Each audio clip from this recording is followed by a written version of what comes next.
नमस्कार दोस्तों, आपका स्वागत है। मैंने हाल ही में एक बहुत ही अच्छा आर्टिकल पढ़ा दोस्तों, जो लाइफ आफ्टर डेथ इस विषय पर बेस्ड था। और उसमें एक साइकिक जो थे दोस्तों, उन्होंने वो लिखा था। साइकिक ऐसे लोगों को बोला जाता है जो आत्माओं के साथ बात करते हैं। तो उस साइकिक ने दोस्तों बहुत ही एक अच्छी सी बात कही थी। एक आत्मा ने जो थोड़े से ऊंचे लेवल की थी, उस साइकिक को एक बार इस तरीके से बातें कही थी या फिर इस तरीके से ज्ञान कहा था कि हम पृथ्वी पर अपनी जो निजी इच्छाएं हैं उसको पूरी करने के लिए यहाँ पर नहीं आते, बल्कि हम पृथ्वी पर जो आते हैं वो हमारे आत्मा का जो उद्देश्य है उसको पूरा करने के लिए आते हैं। ये जो बात है दोस्तों बहुत ही ज़्यादा महत्वपूर्ण है। ये जो बात है कुछ लोगों को खुशी भी दे सकती है, कुछ लोगों को बहुत ही ज़्यादा दुख भी दे सकती है। इस तरीके से ये बात है। एक तो ये जो बात है वो एक मास्टर सोल ने कही है, इसलिए इसका जो मतलब गंभीरता है वो बहुत ही ज़्यादा बड़ी है। इसके जो पीछे का अर्थ है उसको हम ढूंढने की आज कोशिश करेंगे दोस्तों। उन्होंने कुछ इस तरीके से कहा है कि हम यहाँ पर जो हमारी निजी इच्छाएं हैं उसको पूरा करने के लिए नहीं आए हैं। निजी इच्छाएं मतलब क्या दोस्तों? जैसे बचपन से हमारी जो इच्छा है वो इतनी बढ़ती जाती है। मुझे अभी भी याद है कि साइंस में हमें पढ़ाया जाता था कि इंसान की जो इच्छाएं है, उसकी जो ख्वाहिशें है वो अमर्याद है, वो न मतलब कभी भी ख़त्म होने वाली नहीं है। ये जो बात है मुझे एकदम परफेक्ट लगती है दोस्तों। जब मैंने ये बात सुनी थी, मैं छोटा था तब, मतलब फर्स्ट स्टैंडर्ड में वगैरह होऊंगा, तब मैंने कहा कि नहीं, ये तो झूठ है। मेरी तो 4-5 ही इच्छाएं हैं, जैसे एक अच्छी नौकरी मिलना, मतलब उस वक्त की मेरी सोच, एक अच्छी नौकरी मिलना, एक अच्छा घर होना। तो इस तरीके से मतलब मैं तो 2-3 चीज़ें ही चाहता हूँ। लेकिन आज मुझे पता चल रहा है जैसे जैसे मैं बड़ा हो गया कि ये जो सारी बातें हैं बहुत ही बड़ी अच्छे तरीके से कही गई है, क्योंकि इंसान की जो ख्वाहिशें है दोस्तों, इंसान की ख्वाहिशें कभी भी ख़त्म नहीं होती। मैंने एक विनोद में भी, मतलब ऐसे हंसी में भी एक ऐसी बात सुनी थी कि इंसान कभी कभी मर जाता है, लेकिन फिर भी उसकी जो ख्वाहिशें है वो हमेशा जिंदा ही रहती है। तो इस तरीके से ये बातें हैं। तो जो बड़ी आत्माएं हैं उन्होंने बहुत अच्छे से पहले ही पॉइंट को क्लियर कर दिया है कि आपकी जो इच्छाएं है उसकी जो मृत्यु है, मतलब उन्होंने किस तरीके से कहा है, लेकिन उसके पीछे का जो कारण है वो बहुत ही ज़्यादा गंभीरता से लेने चाहिए।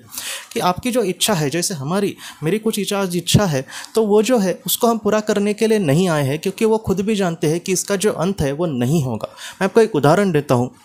जैसे कोई एक इंसान है या फिर एक कोई लड़का है 20-25 साल का, वो उसके पास एक कोई मतलब 10-12 हज़ार का फ़ोन है समझो। तब उसकी इच्छा क्या बन जाती है कि मेरे पास एक OnePlus का बहुत ही अच्छा, मतलब बहुत ही सब उसमें हो, ऐसा कोई एक प्रीमियम फ़ोन हो, ऐसे उसकी इच्छा होगी। आजकल OnePlus के थोड़े से सस्ते भी आ रहे हैं, लेकिन उसको कोई अच्छा मतलब फ़ोन चाहिए। तो ऐसे वक्त में तब उसको क्या लगता है कि बस मेरा एक ही सपना है कि भगवान मुझे वो दिला दे। तो इस तरीके से हो सकता है कि उसका वो सपना हो, लेकिन बाद में जब उसको समझो 40-50 हज़ार का मोबाइल मिल भी गया, फिर भी उसकी इच्छा मरने वाली है क्या दोस्तों? 6-7 महीने उसको अच्छा लगेगा या फिर 1-2 महीने अच्छा लगेगा वो नया फ़ोन लेकर, बाद में वो कहेगा कि मुझे आईफोन चाहिए। मतलब क्या है दोस्तों, जो बड़ी आत्माओं ने बहुत ही अच्छे से कहा है कि हमारी जो इच्छा है उसको आप पूरी तरीके से प्राथमिकता मत देना, आप कुछ अलग करने के लिए यहाँ पर आए हैं। बाद में मैं आपको एक बात कहता हूँ कि जैसे अब ये मतलब ये कोई छोटी मोटी बातें हो गई, OnePlus का फ़ोन या फिर फ़ोन की या फिर छोटी मोटी गाड़ी बीड़ी की, लेकिन बहुत सारे लोगों की ऐसी भी मतलब ख्वाहिशें होती है कि किसी एक बच्चे को या फिर एक लड़की को सिंगर बनना है, लेकिन उसके जीवन में ऐसी मतलब उसको प्राथमिकता नहीं मिलती, ऐसा प्लेटफॉर्म नहीं मिलता कि जहाँ पर वो अपना जो भी इच्छा है, जो भी उसकी कला है, उसमें कुछ अच्छा करियर नहीं बना पाती या फिर उसमें एक अच्छी इंसान नहीं बन पाती। समझो वो अच्छी गाती है वगैरह, लेकिन फिर भी उसकी मतलब परिस्थितियाँ ऐसी आ जाती है कि जहाँ पर वो सिंगर नहीं बन पा रही। तो ऐसे वक्त में ये तो बहुत बुरी बात है। लोग यही कहेंगे कि उसको तो सिंगर बनना चाहिए था क्योंकि उसके दिल की इच्छा थी। तो जो सर्वशक्तिमान ईश्वर है दोस्तों, या फिर जो बड़ी आत्माएं हैं, उनका क्या कहना है इसके पीछे, ये तो उसमें उस आर्टिकल में नहीं कहा, लेकिन फिर भी जो मैंने मतलब इन सारी चीज़ों के ज्ञान जो मैंने मतलब मुझे किताबों से वगैरह मिला, तो उसमें बहुत अच्छे से बात कही है कि जहाँ पर आपकी यही सारी चीज़ें जो इच्छा है वो आपके दिल में है, लेकिन फिर भी अगर वो पूरी नहीं हो रही है तो आप समझ जाइए कि जो आपको जीवन था वो किसी और के लिए था। जैसे मैं आपको एक उदाहरण देता हूँ कि एक अच्छी लड़की है 20-21 साल की, वो अच्छी सिंगिंग वगैरह करती है, उसकी बहुत इच्छा है करने की, लेकिन उसको ऐसा मतलब मौका नहीं मिला कि जहाँ पर वो करे। बाद में उसकी 24-25 साल में मतलब शादी हो गई। उसको लगा कि शादी के बाद वो इस बात को कंटिन्यू करेगी, लेकिन उसकी जो मतलब जो बोलते हैं ना, शादी के बाद जो अपने घर पर चली गई, वहाँ पर भी उसके सास ससुर या फिर उसका जो पति है उन्होंने भी उसकी परमिशन उसको नहीं दी। आज वो जो मतलब महिला है, आज वो 60-70 साल की है, उसको बहुत ही ज़्यादा बुरा लग रहा है कि मैं एक अच्छी सिंगर बन सकती थी, लेकिन इन लोगों की वजह से मैं नहीं बनी। तो ये बहुत ही बुरी ही बात होगी, लेकिन हो सकता है कि इसका जो जीवन था वो इसी तरीके से इस संघर्ष का सामना करना, इस तरीके से उसका जो जीवन था उसके आत्मा ने इस जीवन में चुना होगा, और इसलिए वो सारी जो चीज़ें हैं वो अच्छे से प्राप्त नहीं कर पाई। लेकिन इसका आखिर क्या अंजाम होगा आगे, तो इसका अंजाम ज़्यादातर ये देखा गया है कि हमारे दिल में जो अच्छी इच्छाएं है दोस्तों, जैसे मुझे दिल से कुछ करना है, मुझे कुछ बनना है। बहुत सारे लोगों को कुछ अलग ही दुनिया में करना होता है, जैसे एस्ट्रोनॉमी में मतलब उनको डिग्री लेनी है, उसमें कुछ करियर करना है, उसे मतलब ऐसी जो चीज़ें है उसको कुछ देशों में मतलब अच्छे से प्राधान्य नहीं दिया जाता। तो फिर भी उनकी जो दिल से अच्छी जो इच्छा है, ऐसी जो इच्छा है दोस्तों, उनके अगले जीवन में हो सकता है कि उसको वो बहुत ही अच्छे से पूरा करे। जैसे कुछ ऐसे भी मैंने केस देखे हैं दोस्तों कि जहाँ पर किसी एक इंसान को अच्छा सिंगर बनना था, तो इस दुनिया में मतलब इस जीवन में वो अच्छा कुछ भी नहीं कर पाया। उसके जीवन बहुत ही ज़्यादा संघर्ष भरा था, इसलिए वो ज़्यादा कुछ कर नहीं पाया।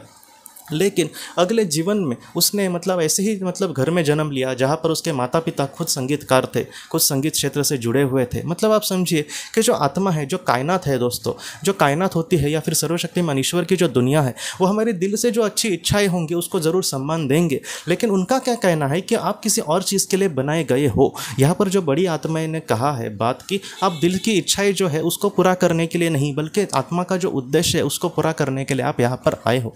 मैं आपको एक बात बोलता हूँ कि जो स्वामी विवेकानंद जी थे, उनका भी संगीत क्षेत्र में बहुत मतलब उनका बोलते हैं ना, उनका बहुत ही ज़्यादा ज्ञान था। इस तरीके से भी एक बड़े इंसान ने कही है बातें, जिन्होंने उसका चरित्र कहा था, सच्चिदानंद शेवड़े जी।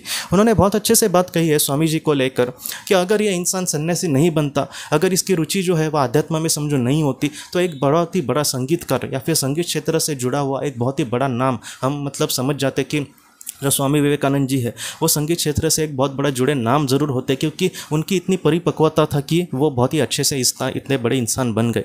अगर हम स्वतंत्र वीर सावरकर जी की बात करें तो वो एक बहुत ही अच्छे कवि मतलब थे, बहुत ही अच्छे लेखक थे, बहुत ही अच्छे से उन्होंने नाटक भी लिखे। मतलब उनके भी बारे में ये कहा जाता है कि जब हम सावरकर जी का नाम सुनते हैं तो आधे तो जो लोग हैं वो बस विवाद के लिए उनका नाम मतलब निकालते हैं, हम देशभक्त के रूप में उनका बारे में जानते हैं। लेकिन ऐसे जो लोग हैं वो अच्छे कवि भी थे, अच्छे लेखक थे, अच्छे मतलब उन्होंने मतलब नॉवेल्स लिखी है, उन्होंने नाटक लिखे। ये जो सारी चीज़ें लिखने की बात है दोस्तों, बहुत ज़्यादा प्रगल्भता उसके लिए चाहिए।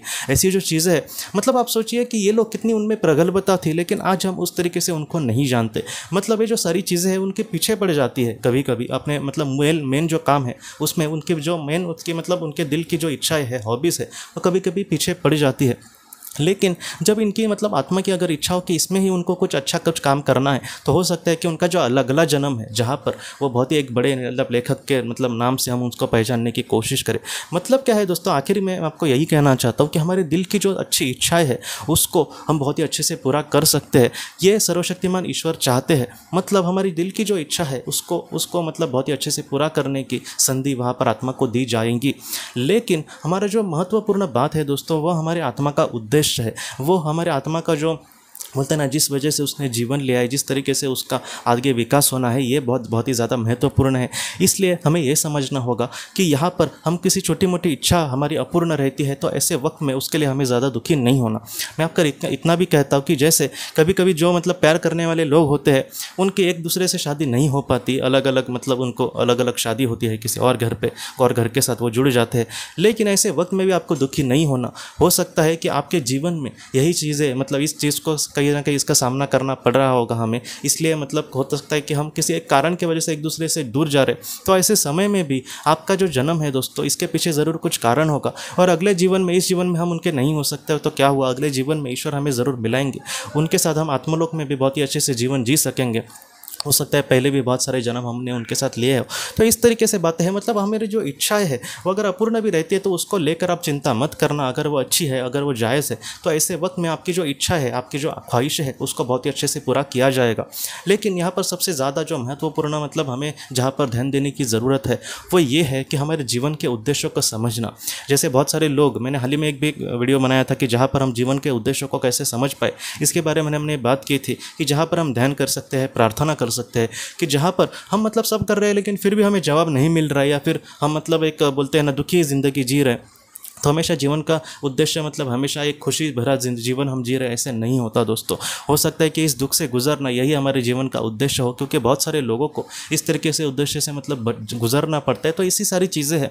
कभी भी दोस्तों हमें ये सारी चीज़ों को नहीं सोचना कि जीवन का उद्देश्य मतलब हमारी दिल की इच्छा है उसको ही पूरा करना है। हो सकता है कि दिल की जो इच्छा है वो एक अलग मकाम पर हमें ले जा सकती है, लेकिन जीवन का जो उद्देश्य है वो आज का ये जो संघर्ष है उसको हम पार करके बहुत ही अच्छे से अपने जीवन के उद्देश्य को बहुत ही अच्छे से पूरा कर सकते हैं। इन सारी चीज़ों में मैं बस अभी आपका मतलब एक ही बात आपको मतलब कहता हूँ कि हमारे जीवन में हम किसी को भी दुख ना दें, हमारे जीवन में हम जितना हो सके निस्वार्थ भावना से कर्म करें, हमारे जीवन में हमारे जो अपने लोग हैं हमेशा उनको हम सम्मान देने की कोशिश करें। इस तरीके से अगर हम अपने जीवन में मतलब कर्म करते हैं, जिनके साथ हमारा मतलब कम्युनिकेशन होता है, जिनके साथ हमारा संपर्क आता है, ऐसे लोगों से हम बहुत ही अच्छे से बात करें, तो ऐसी जो सारी चीज़ें हैं वो हमारे जीवन के उद्देश्य को या फिर इन सारी चीज़ों में कर्म बंधन ज़्यादा मतलब हमारे नहीं बढ़ते अगर इस तरीके से हम कर्म करेंगे तो। इसलिए हमारे जीवन में जितना हो सके अच्छे कर्म से अगर हम आगे बढ़ेंगे तो हमारे जीवन के उद्देश्यों को बहुत ही अच्छे से हम मतलब पूरा कर सकते हैं दोस्तों। तो दोस्तों हम अपने अगले वीडियो में मिलते हैं। आप अपना अपने परिवार का ख्याल रखना। आपका बहुत बहुत धन्यवाद।